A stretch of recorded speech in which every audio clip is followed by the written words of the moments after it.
are you? Fantastic. Come on, here we go. After 2 days trying to muster momentum, world leaders depart Glasgow, leaving the hard work to their negotiators.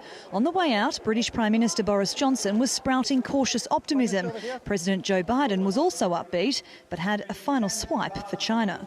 I think it's been a big mistake, quite frankly, for China, with respect to China not showing up.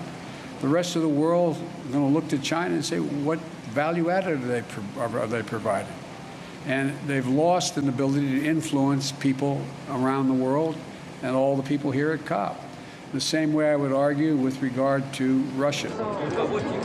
Tuesday was marked by a flurry of deals. More than 100 world leaders, whose countries hold about 85% of the planet's forests, promised to reverse deforestation within a decade. Let's end this great global chainsaw massacre by making conservation do what we know it can do, and that is deliver long-term sustainable jobs and growth as well.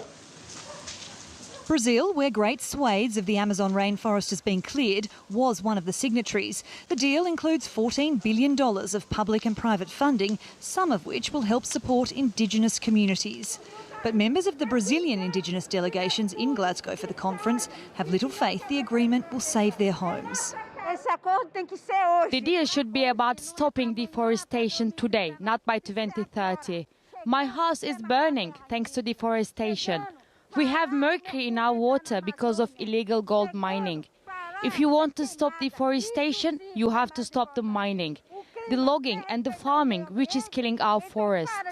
While the response to the deforestation announcement was mixed, a second deal proposed by the US and EU was more warmly received. Together, we're committing to collectively reduce our methane by 30% by 2030, and I think we could probably go beyond that.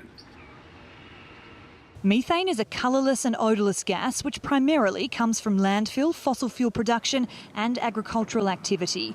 The technology needed to capture methane from industrial sources and reduce its production in livestock already exists. Methane is 86 times more powerful than CO2 over the 20 years following emissions.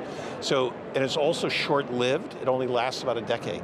So if we reduce methane emissions right now, dramatically, what we'll do is see amazingly large reductions in the rate of increase in warmings.